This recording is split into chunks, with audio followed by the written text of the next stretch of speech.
people think, oh man, I've got this collection on here. I've got this late. I've got this. I'm stuck. There's nothing anybody can do for me. I've been told there's nothing that anybody can do for me.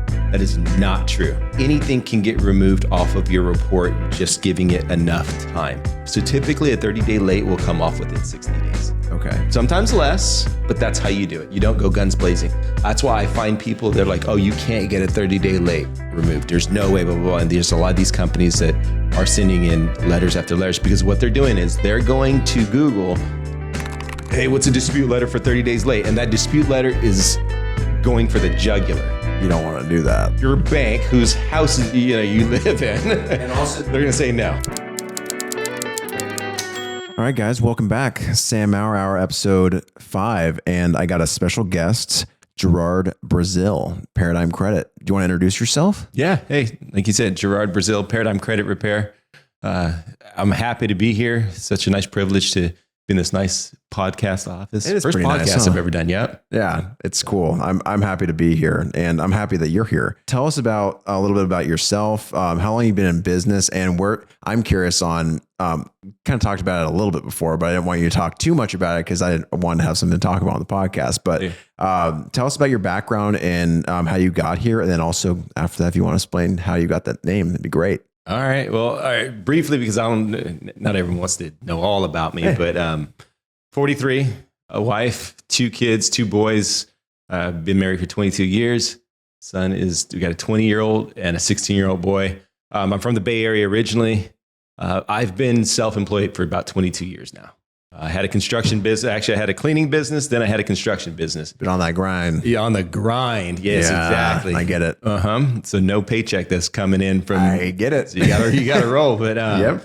And what that means of how I got into this business was I used to do construction and worked a lot with a lot of builders out here and investors. And when we were doing it, we were making good money doing that, but it was all cash. I wasn't really educated on credit and how it worked. Right. Or So taxes, maybe. Or taxes and all that. Yeah, that's a different podcast. right. Yeah. I'll have a CPA on that for that one. Yeah. Right.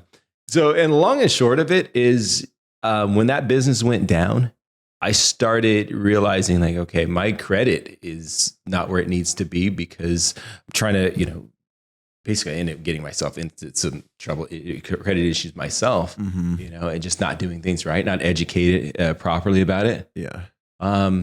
Learned from a few people that I knew. It's usually how it starts. It's like one person, you said your score is how much? Yeah. What does that mean? Yeah. What? Right. Yeah. Yeah. And so I realized where I was at with my score, and I knew someone he's like, hey, I know how to do this. I can help you out. I was like, okay. So he helped me out a little bit. And I worked with him for a little bit. And needless to say, he did things pretty good, but some of the things that he was doing were not quite kosher. Right. For lack of a better word. And I'm like, that's not me. Yeah. I'm not going to do that. Mm-hmm. But the thing about it was the things that he was doing that weren't kosher were just right there. He had all the other parts and pieces together. And so I had, thankfully, I knew a lot of friends that were attorneys, and they kind of helped me out with some of, where to fix these letters to make them actually, moral, right? Not claiming identity theft on somebody. And so I fixed the holes, and just kind of did it for other people. And I ran into some people that say, you need to start introducing this to other people. Yeah, that's where I'm at now. Very cool. Friends and family, and now just all referral based, and so.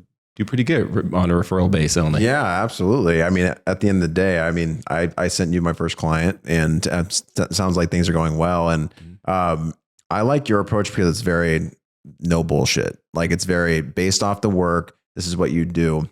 And I was thinking about making a video, but I figured I'd just wait for this podcast because the one thing you can talk more on this, but I know you're more of a based on the amount of workload, you charge based off of that, nothing else after that. Nothing else. Most credit repair companies are based off of a monthly subscription. My brain goes to, well, if they're on a monthly subscription, is it in their best interest to actually repair their credit? Because the longer they have them on that subscription, the more they make money. So, but if you're on a one time, it's kind of like you're working off commission to where it's kind of like a real estate agent. They are incentivized to close the deal for you. And at the end of the day, it's based off the work, not based off of how long can I keep you in this position of trouble? Exactly. Can you speak a little bit more on why you kind of decided to go that route? Yeah, absolutely. And there's a fine line too. And because what happens is the laws basically say that you can't have credit, you can't charge up front. So there are ways around that though. Meaning like some people just say, hey, look, it's X amount of dollars. There's no other option. And this is what we're going to do. We always give our clients options on payment. There's a breakdown that if they want to pay up front, then the price is different. But we can also break the payments up. And we can also do it strategically so it's not a subscription base. Because when we do a subscription, if someone were to do a subscription base, like you mentioned, if the cost is going to be $100 a month, they're going to keep someone on for as long as they can. That's what I think. $1,200. What's the incentive to hurry up and get this done? It's kind of in the business model. That's the way I see it. Exactly. We can break the payments up for clients. So we're still within compliance, a certain amount of money down for the consultation, setup fee, startup fee, et cetera, then start getting to work. And then we can go that way. That's going to do is it allows us to just hit this thing running. Yeah. Send the letters out and get removals fast. Yeah. And 30 to 90 days. That's what I'm curious about, because I can't tell you how many credit reports I've seen with $0 balances. Like constantly, that's $0 balance sitting in their collection account. Mm-hmm. And people don't realize that's having an effect on their credit. Yep. I'd love to hear something on that, just because people think that if it's a $0 balance, it's out of their lives. Yeah. I get that all the time. I actually had a lady last night I was talking to on the phone. In case my wife's watching, it was about work on the phone.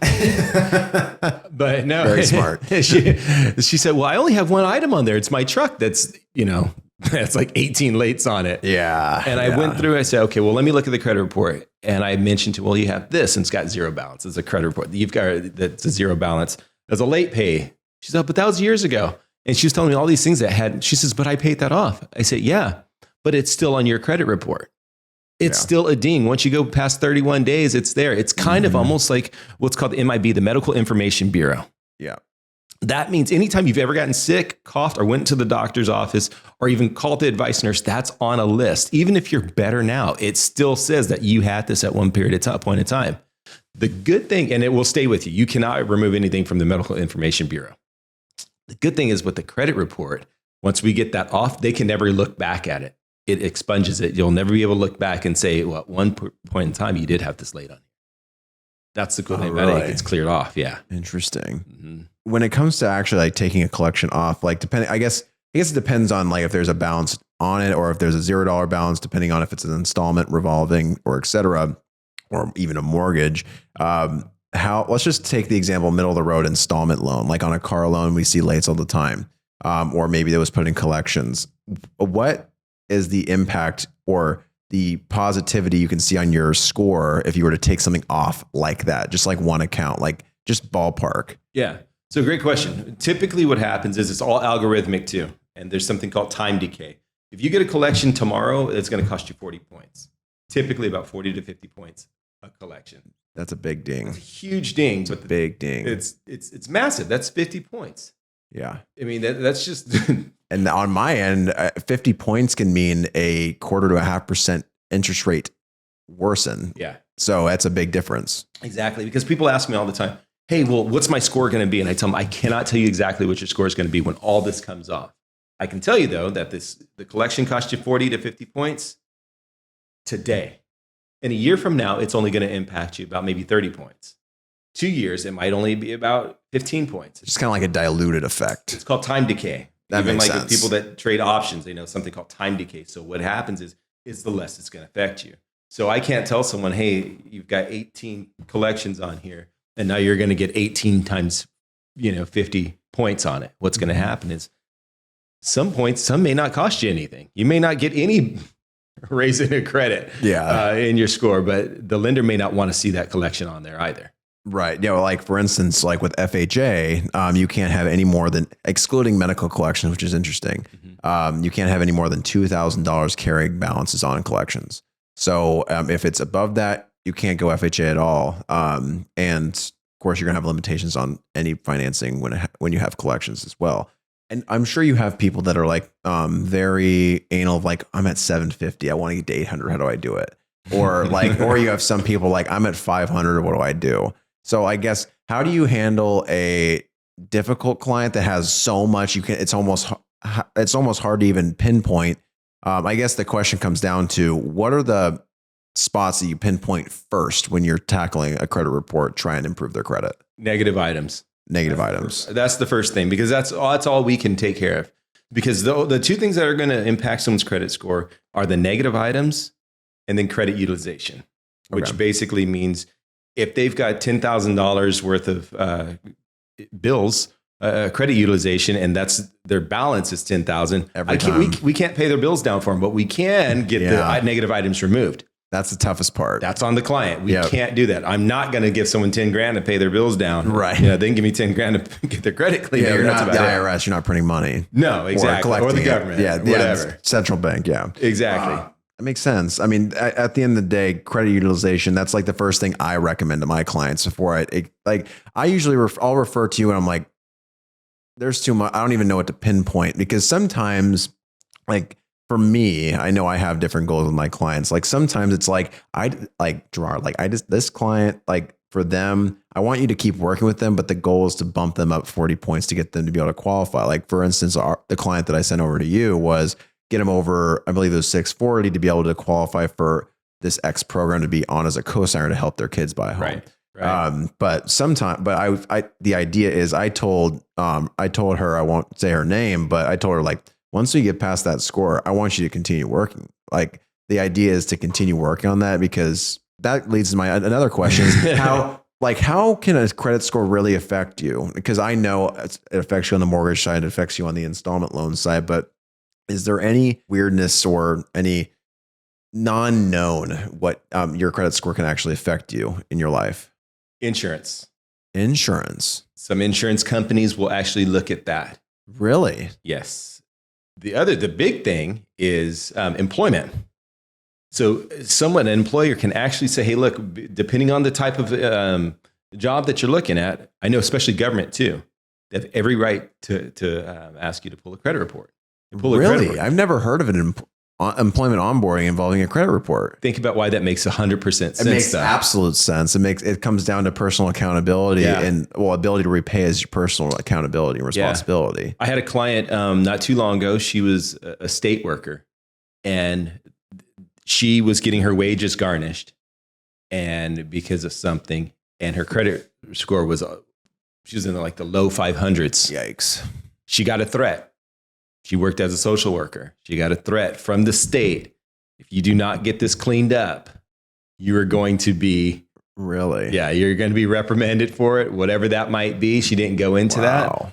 That was one of the things. And even in the military, certain branches of the military will require that their servicing members have not stellar credit, but not low credit. I've had people come to me from the military say, hey, look, it's a discharge notice that may be coming if I don't get my credit up. Really? Absolutely. You could be discharged because of credit score. Because of your credit score. Wow. Yeah. I never even thought about that. Isn't that crazy? Because, I mean, of course, like when it comes down to, I think of the first thing is it impacts your ability to improve your wealth. Right. So like, for instance, like 99% of people can't buy a home straight out of cash, like on their first purchase. So like they needed to do financing. So like there's people that made their living off of leveraging debt. Like for instance, Robert Kiyosaki literally talks about that's within his budget is by recycling debt, pulling cash out in the form of debt. But you can't do that unless your credit score is at least up to par or standard, right. Or at least the only time that you'll be able to fit the bill is when you have a significant, like when you're doing private money, like we were talking about before, you have to have a significant equity position in the property. Like let's just say 10% loan to value. And it's like most investors are going to do that because their likelihood of getting it paid back, or if they default or whatever, they can get their money back and sell that asset. Mm-hmm. But again, most private investors still want to see a relatively decent score, because that shows their ability to repay simply. Yep. This one's interesting because I deal with a lot of first time home buyers. And this is kind of a curveball because I didn't put this on the list, but I know you're ready. So a lot of young people, like I deal with first time homebuyers a lot, and a lot of young people, they don't realize. I was lucky because my parents set me up with a unauthorized user on one of their credit cards, and I was on there since I was like 13 years old. Smart. But I come to a lot of people, realize a lot of people, encounter a lot of people, I should say, that have hardly any credit history whatsoever. And of course, I always tell them their credit score is going to be impacted far more than someone else who has a large history, because it's going to be a lot less diluted, because it's more like punches rather than touches. Do you have any, in terms of like building credit up, do you have any, are there any better credit cards that report faster? Are there any more favorable? I guess I'm always curious about the credit card, because I heard like Discover reports like the fastest. Like if you're trying to improve your credit as fast as possible, from a hardly any history position, where would you go? I think the first thing I would have somebody do is sign up for something called kickoff.com, Kikoff, kickoff. Okay. So no KICK. And I don't get a plug for that. I mean, it's just a good tool. It's a good tool. And what it is you can go and finance an ebook. Ebook can be $20 and you can finance it for like $2 a month. Yeah, really, exactly. And every time it makes that payment for $2 on your auto pay, it reports as a payment installment into your credit report. Interesting. Reports to all three bureaus. All three, really? All three, and not much money. It's like $2 or $3. You can set it up for whatever the payment is you want. That's sweet. Exactly. I never thought about that, because like I've given the recommendation of like, are you already paying rent? See if your landlord might be able to go with rental karma. Yeah, and I know that's a lot more legwork, and it's a higher ticket too. I don't know if it impacts it as much as a mortgage. Does it? Not nearly as much as a mortgage. I wouldn't imagine. A mortgage is its own thing, and that's what you got to do is build up to that. I personally don't like the idea of secured credit cards. The reason being is I had a Wells Fargo secured credit card with a lot of money in the bank, but that's when my credit was down. So I was trying to build it up that way. And it took like 3.5, 4 years before they would even consider turning that secured credit card of regular payments into an actual secured credit card. So can you decipher, when you say secure credit card, what do you mean by that? Secure credit card is you go to your bank and say, hey, look, I'm going to put $5,000 on this card. Okay. It's basically a prepaid card. Every time you make that payment, it goes into the credit bureaus. And so the payments will react on your credit report.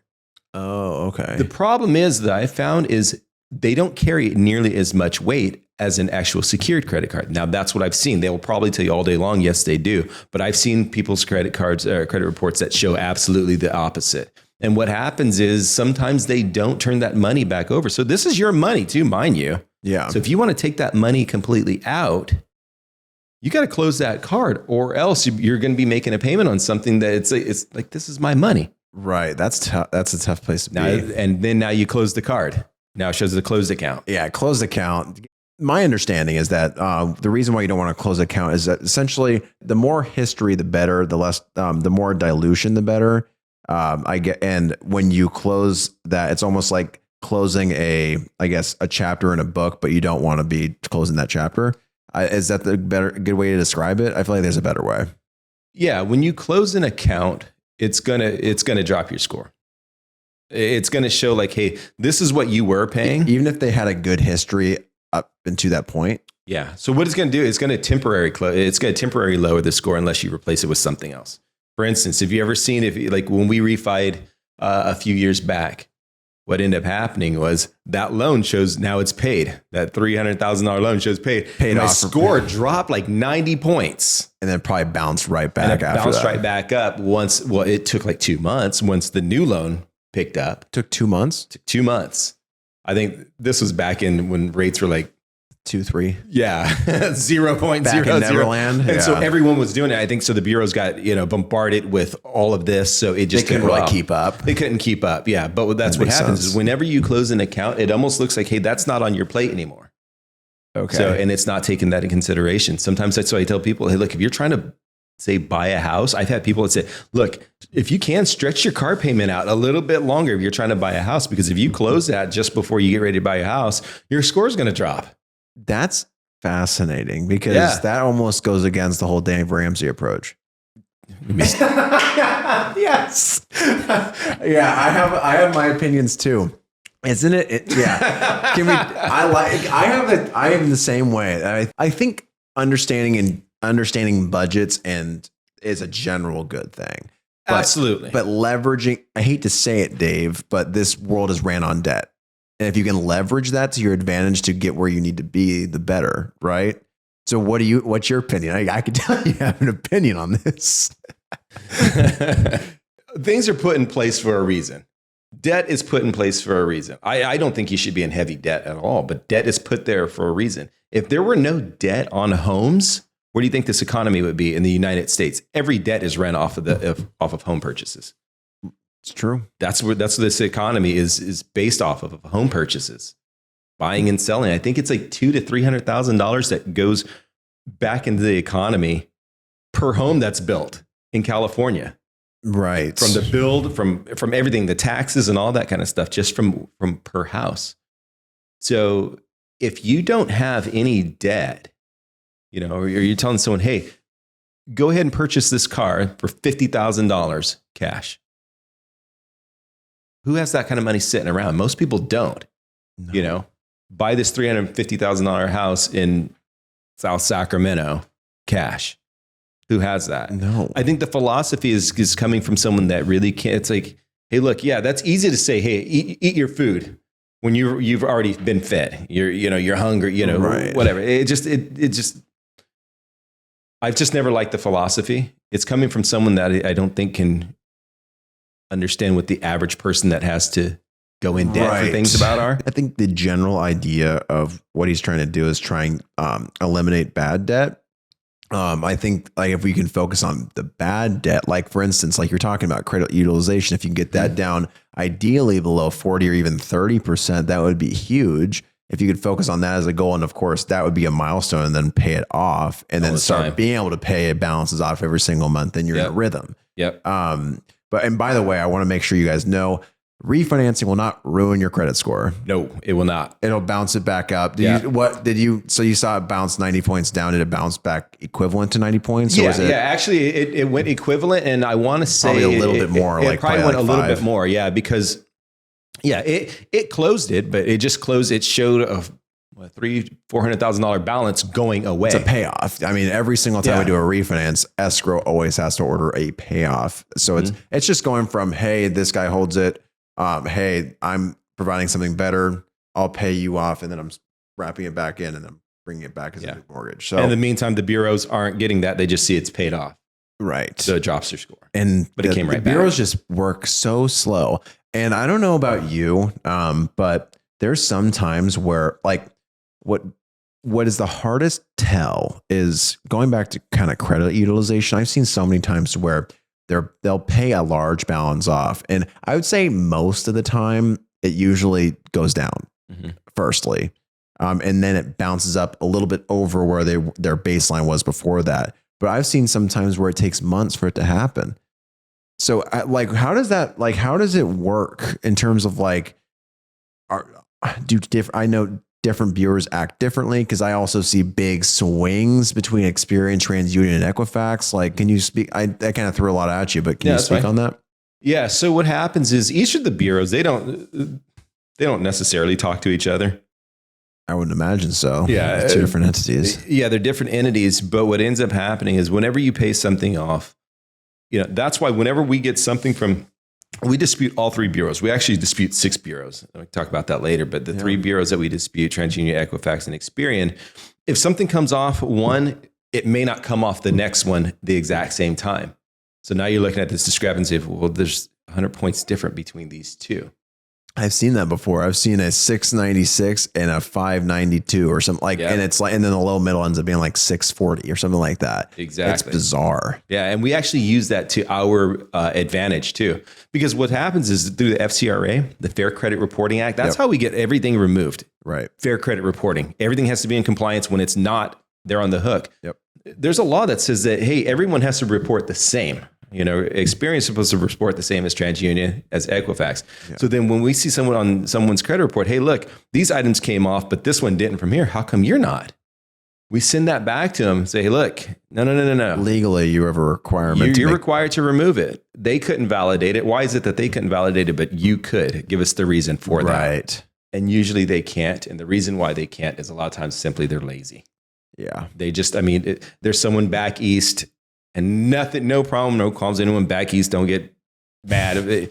But what happens is they're getting paid less than what happens out here in California. Hey, minimum wage is different. They're not going to spend all this time looking at a credit, trying to validate something. And it's like, I built my business on getting good results. Yeah. And like I said, it's all referral based. We don't spend money on ads. You won't see Paradigm Credit. I was trying to tag you on something before this, but there's no ads on there. Yeah, there's nothing. Yeah. But I built my business and make a good living on referrals only. And that's what I like. It's because that means it's working, and it's working for some very influential people in our area. Yeah. And then they tell other people, and they tell other people. One of my good buddies who's like, he hit the top 50 of realtors in all of Sacramento, Placer County, and El Dorado County, Kevin McDonald. He brought me, and he brought you to me, and he introduced you to me. Yeah. And I'm sure you probably worked with him in the past. But he's like, for him to refer you means a lot because he's been in the business for a long time. So yeah, there's something to be said. And I was interested when he vouched for you. And then of course I learned about what you did, and I'm like, I like this. Yeah. Yeah. I just couldn't sink my teeth in. I got a mortgage broker. I get approached by so many different people in the credit repair industry. I get so many cold calls for it. But it's all monthly subscription based. You're the only person that does it based off the workload. And I appreciate that because it's just such a no bullshit approach. Yeah. And keep in mind too, the way we do it, we still stay in compliance. We still have to follow certain compliance. Yeah. If I'm speaking out of turn when I say that. No. And the reason why I mentioned that is because people may go, oh, we're not supposed to charge up front. There are ways that you still can charge the way we charge. And it's all in our contract too. And if you want to know more about that, you need to call us and see, and we'll get into that further. Right, yeah.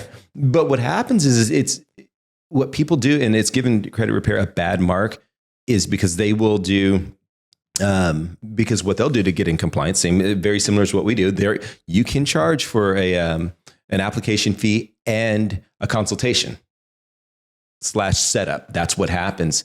And then they start getting them on a monthly fee of, 60, 70, $80 a month. That's the reason why though, Lexington Law just got sued and lost and they have a class action lawsuit going against them for millions of dollars, because what they were doing was dragging things out over longer and longer and longer and not getting anything done.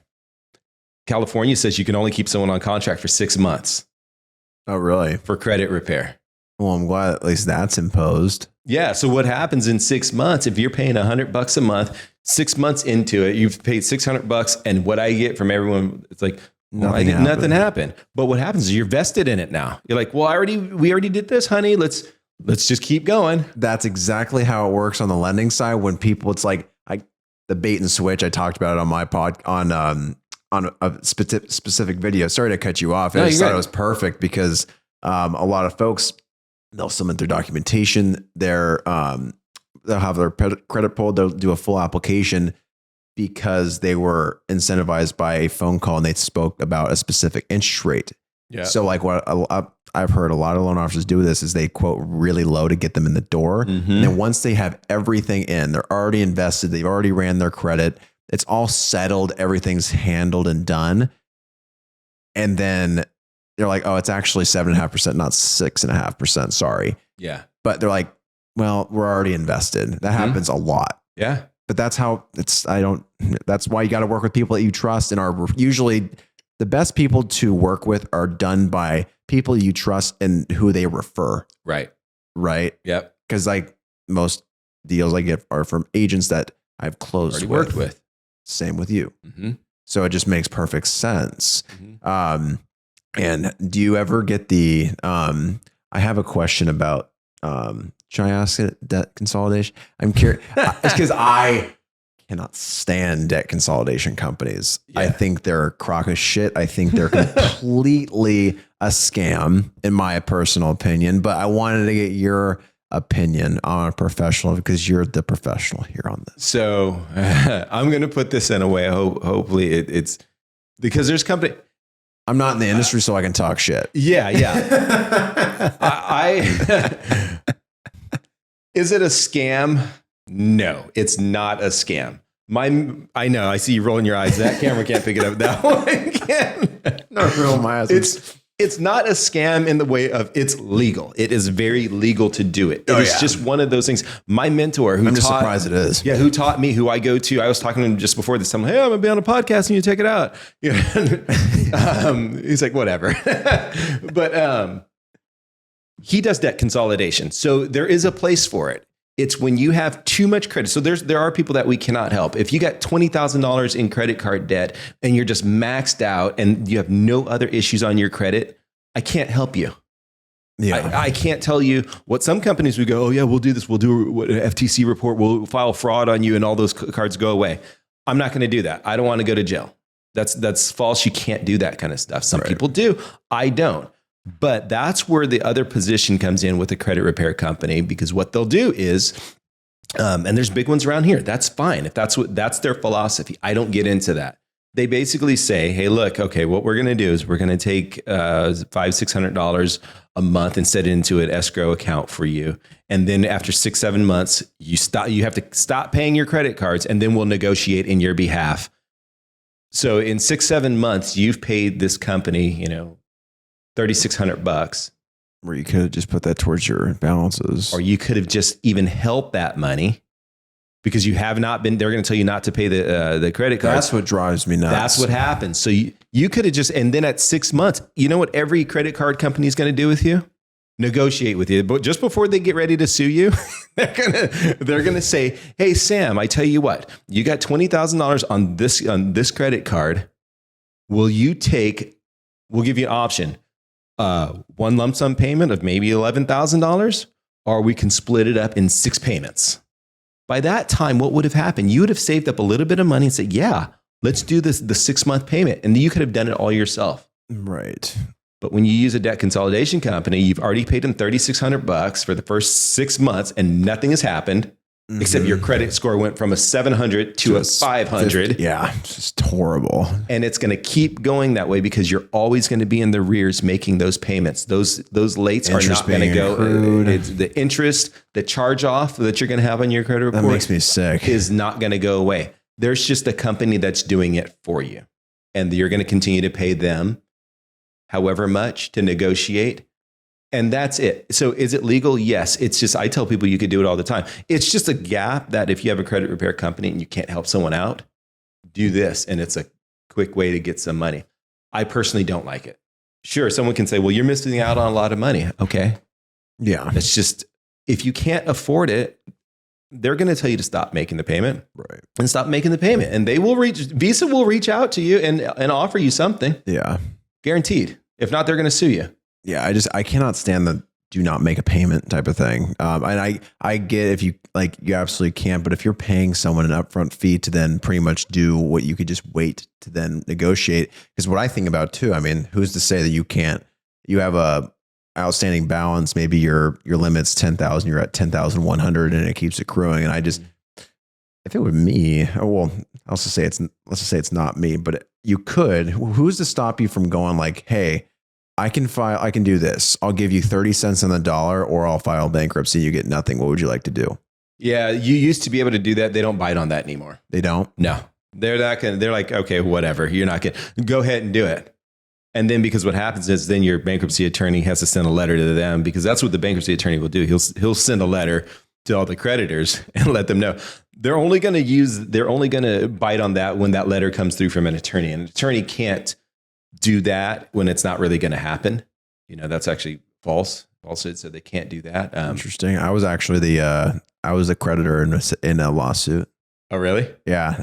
It was, the Forex deal, situation. FTX? FTX. Uh-huh. Yeah, not Forex. FTX. So Thankfully I reinvested into Bitcoin. Today it's been popping off 61,000 today. Did it really? Yeah. Wow. Dude. I gotta check my. Yeah. There you go. Yeah. But yeah, all my stuff is like. I know it's been pop. I don't know what it is, man. The stock market, like I have one stock. I checked it this morning. I'm up 400%. I'm like, why didn't I invest more than $1,000? Yeah, I was gonna say, well, well, if you're at 400% on $1,000, that's still really good. Credit. How long does it take? 30 to 90 days. We have is typically when we're done with someone's file. Someone wants to go from a 500 to a 700. 90 days? Yeah. Someone wants to go from a 700 to a 900 to a 700 to 500 to 700. 500 to 700. Okay. And this is like the client that has, 8 collections, 7 collections, like whatever. There's just like a lot. Late pays, all that on there. 30 to 90 days, we can have about 80% of that gone. Wow. And 80% of that removed is going to get more than 80% of potential score, if that makes sense.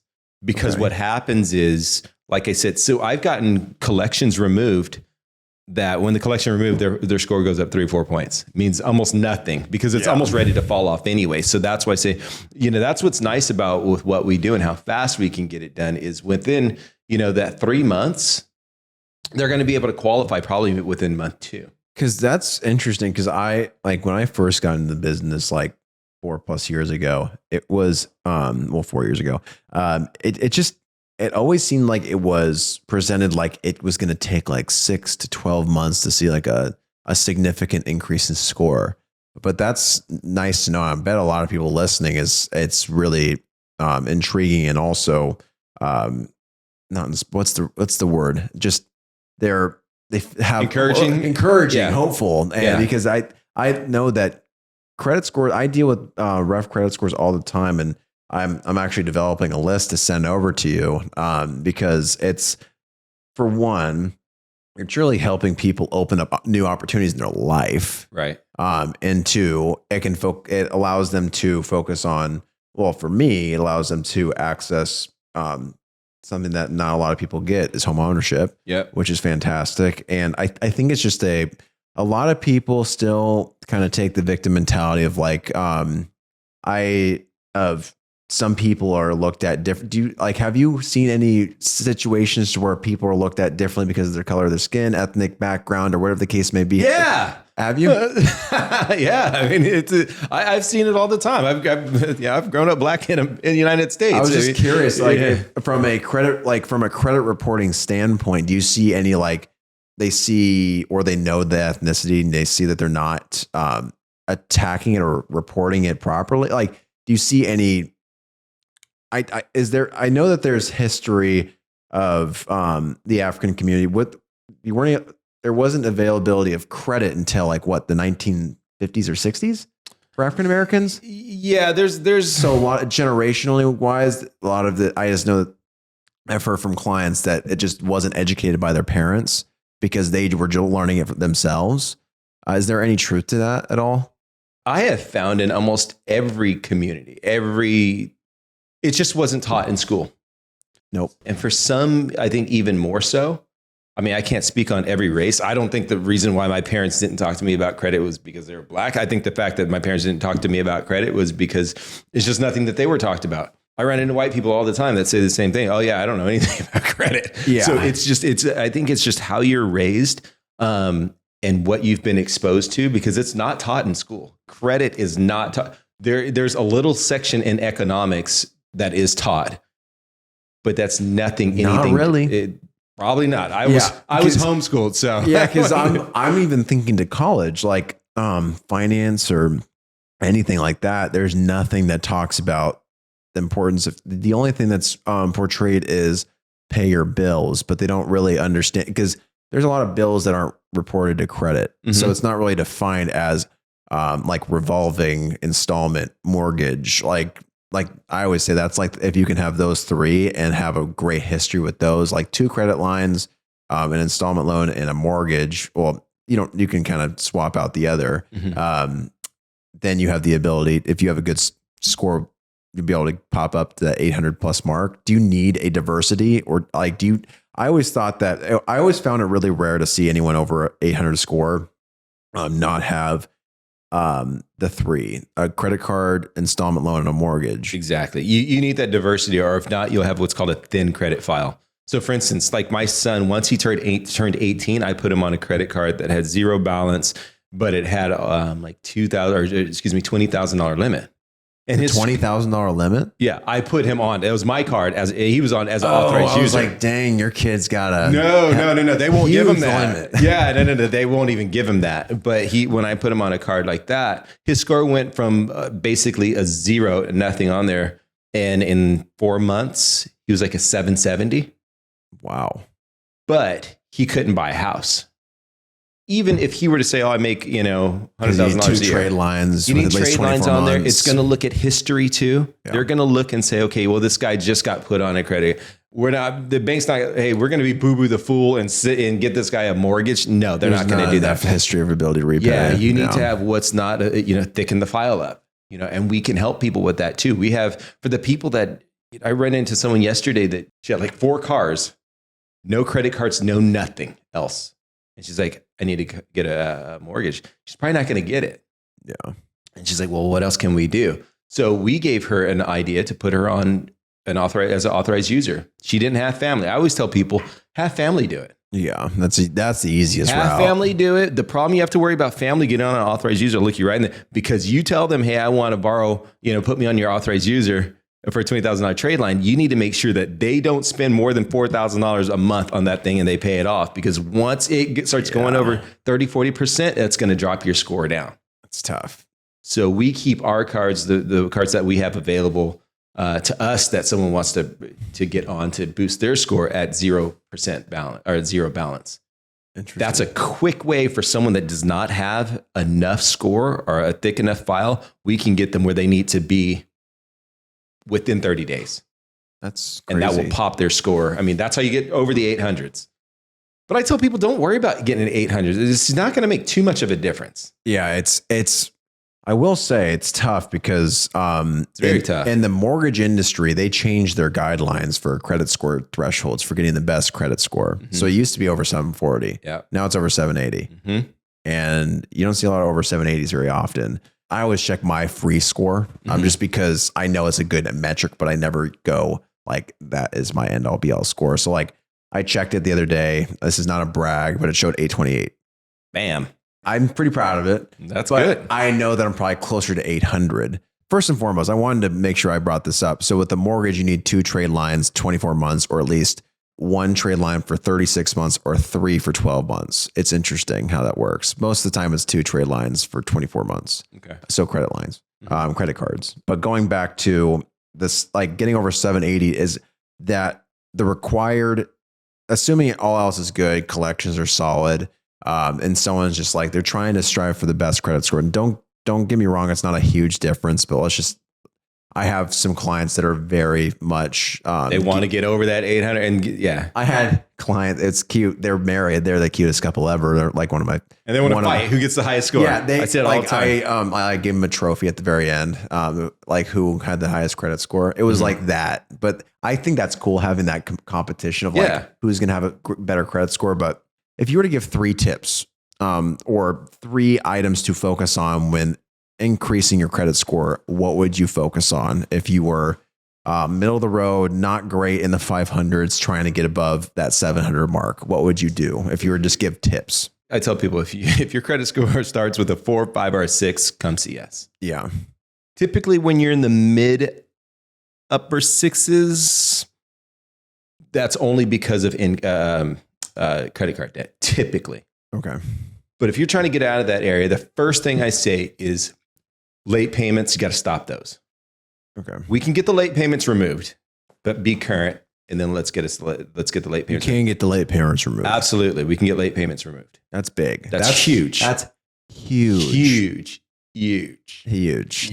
It really is though, because like especially like, can you remove 30-day lates off mortgages? Like, absolutely. Really? We can move 30-day lates off mortgages. We can remove a foreclosure off mortgage. We could remove a short sale off of a mortgage.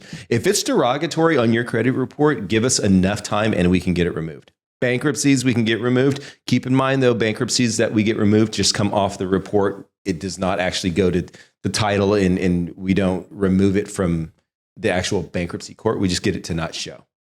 But that's huge too, because a bankruptcy costs you 225 once you start, 225 points. I'm still stuck on the fact that you can take away a 30-day late off a mortgage. Yeah. That's crazy. You want to know how we do it?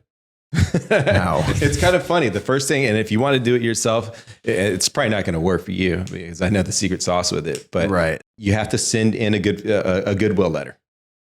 And it's not a sob story like, oh, I had COVID. No, that's not going to work. You have to send in a letter that's just a goodwill. Hey, my bad. I'm sorry we missed this payment. And you got to send that into them. State the date, and here's what's going to happen. 90% of the time, it's not going to work. Even with us, it's not going to work. Within the first 30 days, it's not going to work. They're not going to bite on it. But what you have to do is, what you're doing is you're setting a precedent. You're setting the stage. Hey, Mr. B of A, Mr. Lender, whatever. We tried. They say no. Okay, now how about this? We write something else just a little bit stronger. Hey, as per this, we're just noticing, we noticed this. You marked it late, but here's 8 points of validation that I need you to look at as per the FCRA, the Fair Credit Reporting Act. Did you really do this? I'm just checking now. And they have 30 days to respond to that. Okay. Typically, they're not going to be as hostile because you did not react as hostile when you first asked them. So what happens is they keep a file on you. Catch more flies with honey. Exactly. If you go in there guns blazing, forget it. They're just not going to do it. You got to just, hey, how's it going? They're gonna turn it down. This is why I have my processor called underwriters, because I get a little fumed. Yeah, and you can't do that. It's just not going to work. If someone comes barging in, they're like, whoa, calm down. Yep. So we don't barge in. There's a lot of things that I've learned that this is how you get it removed. So typically a 30-day late will come off within 60 days. Okay. Sometimes less, but that's how you do it. You don't go guns blazing. That's why I find people, they're like, oh, you can't get a 30-day late removed. There's no way, blah, blah, blah. And there's a lot of these companies that are sending in letters after letters, because what they're doing is they're going to Google, hey, what's a dispute letter for 30 days late? And that dispute letter is going for the jugular. You don't want to do that. And your bank, whose house you live in, and also they're going to say no. And you can't put a price on the relationship, right? Because I'm sure that you probably dealt with some of the same people, or maybe the same, because the same servicers, or maybe they know that you're professional, that you're diligent, but you're going to be kind about it, and you're going to represent the client. And have you dealt with the same servicers with mortgages? Like, who are you contacting to, like, let's just use the example of a 30-day late. Who are you sending that to? The servicing company who's servicing the mortgage, or are you sending it to the lender who originated in the first place? It's a good question. First, what we do is we send the letters to the bureaus. We try to get it off the bureau level first. That basically means we want everything that you're sending. We want the credit report to reflect first. That can tend to be the fastest, going to them, having them verify the information. A lot of times they can't verify it because information has not been sent to them. Then what we do is we work with the creditors. That's the bank, debt processor. Those are the ones that they may have the information. Yeah. But if we get it off the bureau level first, they typically don't know about it. And then we're working on them. And then letting them know, hey, look, okay, we need you to validate this legally. You have this collection on here. And that's one of the ways that we can get collections. So the bureaus acknowledge, they verify, come together, mold together. Exactly. That's smart. But what we do is hit the bureaus first. It's kind of putting, not a Band-Aid on it, but it's stopping the bleeding. Now we're going into, if someone gets shot, what's the first thing they do? Hey, the client's wide awake. We understand that we messed up. What do we got to do to fix this? Exactly. So we stop the bleeding first, and then we go into full triage mode and fix the problem, fix the issue. That's very cool. Yeah. And that's what's important, is getting everything off of to show first. And now we're doing the harder, the heavier lifting. And when it's done backwards, it just doesn't work. Again, if someone gets stabbed, if they're bleeding out, well, you stop the bleeding first. Right. You don't go in there and start operating. Right. You just stop the bleeding. Right. Yeah, because you have to make another cut to go in there. Right. I'm not a doctor. I know a doctor and nurse watching this, like, this guy's so stupid. Yeah, who is this guy? Who's this guy? Say your lane credit repair. Yeah. It's all good. So I want to round it back. So 3, I feel like 3 would be the credit, like bring your credit utilization down. So paying balances down. Pay your balance down if you can. try some way to start breaking into that. You know, if you owe $10,000, don't make the minimum payment. That's what I want to tell you. Don't make the minimum payment. Never. Ever make the minimum payment. What the bureaus, not the bureaus, but what the creditors do, they mark every time you make a minimum payment. And I found this out directly from banks. Really? Every time you make a minimum payment, unless the minimum payment is you owe $100 on $20,000 and then that's the minimum payment, whatever. Yeah. But if the minimum payment's $50, pay $50 and pay $51. They mark every time you make a minimum How payment. are you going above and beyond? Exactly. So make a little bit more than the minimum payment. So that's the first thing. So they track that. The reason why that's important too is because whenever you want a credit boost or credit utilization change, where you ask them, hey, can you raise my credit limit? Mm-hmm. They're going to look, well, how many, this dude's making the minimum payment every time? No. Granted, they like it because you're making the minimum payment. And Some payment. Yeah. So don't do that. Don't make a late payment. Yeah. The late payment is going to... They kill your credit. They're going to kill your bad. credit faster than a collection. Can you define what it looks like? So I am ridiculously anal about my credit score, if you can tell by my score. Right. So what constitutes a 30 day? So like, for instance, on my due date, let's just use the example. It says 3/1 is my due date. Mm-hmm. What if I made the payment at 4 a.m. on 3/2? Is that a 30-day late? So you made the payment on 3/1. That's when it's due. That's when the due date is. Yeah. No. The due date is not a 30-day late. No. Because that happened to me. No. Because I have a business line. That's they're going to charge you $35 for a late pay. Oh yeah, they did. Which won't go on your credit. They're actually fine with that. Sure, we'll take $35. I know. I didn't like that, but it was a I think it was like an $1,800 balance. Mm-hmm. And I was like, it was my birthday that day. I wasn't thinking about it. And for some reason, my auto pay wasn't set up properly. And it pissed me off. I kept talking to US Bank. I finally got it rectified. But anyways, it wasn't working at that time. And I had that big balance. Thankfully, the limit is $25,000 on an $1,800 balance. But still, you want to make your payments. So I did at 4. I woke up frantically.